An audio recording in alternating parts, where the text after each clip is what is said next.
I'm done. I'm done. I am never setting foot on that island again. I just got home from Florida. I waited a while before typing this post for the sake of my sanity. Let me explain what happened. I just woke up, and I don't remember anything. My buddy was there, and he explained to me what happened. We talked for a while before he left, because he had errands to run. I got comfy in my bed and turned on my TV. The TV illuminated the room, and I noticed the camera that my buddy let me borrow. I guess he forgot it. I got out of bed to pick it up, and turned it on to see if I could charge the battery. It's common courtesy.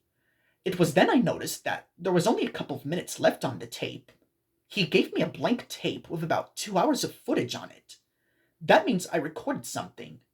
That's impossible, though, since I had only been on the island for about half an hour. But morbid curiosity overcame me, and I decided to plug it in and watch it. It started out with me waving goodbye to my buddy. I began my hike through the island. The video cut to me at the aviary section of the island. Keep in mind that I don't remember any of this. I was looking around for anything that might answer some questions. I headed for the maintenance area behind the bird exhibits. I closed the door behind me, being the genius I am. It was somewhat dark in here. Light enough so you can see, but dark enough to make you feel uncomfortable. It was a room full of bags of bird seed. Some ripped open and spilled on the floor. There was a bucket in the corner from what I could see with some scrapers next to it. I could only guess what that's for. I continued on into the dim room, when I found a room full of a bunch of pedestals scattered on the floor. It seemed like they were ripped off by something and hastily thrown into the back room. I put the camera on a nearby AC unit. I watched myself pick one of them up. I looked surprised and a bit scared. I showed the camera the face of the pedestal. It was one of those information pedestals that taught you about the bird it was showcasing. It had an upside-down pentagram burned on it. I paused the tape to clear my head, after which I continued, bracing for the worst. I picked up another one and showed this one to the camera. An upside-down cross from what appears to be a crude Mickey Mouse nailed to it. I put it down slowly, but a bang made me freeze. I stood there for about 10 seconds before something made me grab the camera and run. The video cut to me walking around outside. It was dark out now. Using a flashlight to lead the way, I briskly walked through the park. It was eerily quiet. The only sounds I could hear were heavy breathing and quiet footsteps. This continued on for about 10 minutes. The video cut again. This time, I was in what appeared to be a bathroom.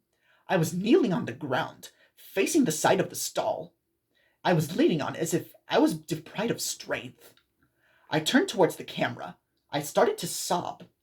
I was feeling uneasy watching this, as I don't normally cry. After a bit of sobbing, a female voice in the distance simply stated, "Stop," in a firm voice. I did as she commanded. I hesitated for a bit, and without warning, I punched a hole through the hard plastic wall, and began to scream.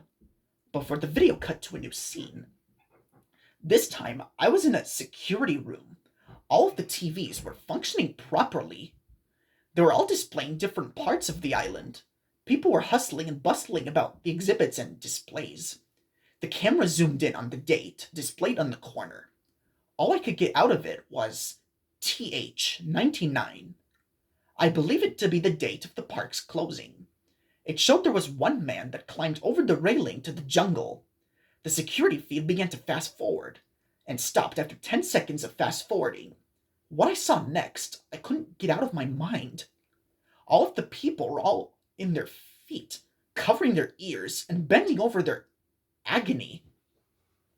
The only people that weren't were the employees, who started to show alarm. I couldn't understand why. If everybody except me and my coworkers began to act like that, I would panic too. They tried things from shaking the people to hitting them. Nothing got them to respond. One of the employees stood up, shouted something at the other employees, and started to run away with them, as if away from something. I soon realized that it was a black mist rolled over the island visitors at a surprising rate. It didn't even seem like a mist, just a black mass that consumed the camera's view. I stopped the security feed and backed away to show all of the TVs. Just then, A soft voice spoke from behind. Hello? Hello? The camera swerves around to see Snow White staring blankly into the camera. Have you met Nick yet? She undergoes a gruesome transformation. Her eye sockets turn a dark black, and veins around her eyes splintered out from the center. Her eyes turned white as she violently cocked her head to the side with a loud crunch. Her jaw dropped and almost touched her shoulder as she let out what sounded like a scream. It was so loud it distorted the audio. She put her arms straight forward and lunged for the camera before it cut again. I was wandering through what appeared to be a plaza sort of place. Every once in a while, I peered into one of these displays or snack bars. Every time, I would find another pentagram burnt into the ground on the inside. My silence worried me. Laughter became audible, but it was multiple voices. My footsteps became paired with another, and so on. My walk became a brisk jog as I stopped checking all the displays. I was tempted to stop the video, but I gathered my courage and pressed on. I stopped in place, while the laughter and the footsteps grew louder. I quickly turned around to find nothing, while the whispering and the footsteps stopped. I let out a pained sigh of relief, or at least what it sounded like. I turned back around, again, to be greeted by Mickey Mouse. He said, "Have you met Nick yet?" Mickey began to violently shake, after which his eyes exploded, sending entrails and blood spewing out of his eye sockets. Before the video cut again from an unknown scream. It was lighter out. Blood was splattered on the camera, but only a little bit. I was sobbing again, but I was holding the camera and walking through the woods. The camera jerked forward, and I almost dropped it. The camera pointed down to the ground, where an arm was sticking out of the ground, grabbing my ankle. I pulled away, and pulled the rest of the body that belonged to the arm with it. It was a sickly version of Mowgli, the protagonist from The Jungle Book. He looked gray, and he had strangely more contrast than the rest of the shot. His hair had fallen out, leaving only a couple of dangling strands. I started to scream for help. I dropped the camera, showing a shot of multiple Mowglis climbing on the trees. They were all screaming and roaring. My foot had just escaped the camera's view as all of the Mowglis started pouncing. I ran. I then ran. I walked through the jungle for a while, until I got into a cliff. I had to jump over a railing to get into it. I placed the camera down and walked towards the edge of the cliff. I leaned over the edge and fell. I'm done. I'm done asking questions. I'm done being curious. I'm done looking for answers. I'm done. I refuse to try to analyze anything I saw on that tape.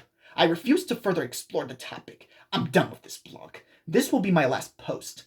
I know this may be an anticlimactic ending, but I honestly don't care. Feel free to speculate and discuss any theories on this. Just note that I will not be answering any questions, no. I will not provide the video. I'm not wasting my time digitalizing it. The only thing I will provide is this picture I found on my digital camera that I brought. Goodbye all. I'm done. I'm done.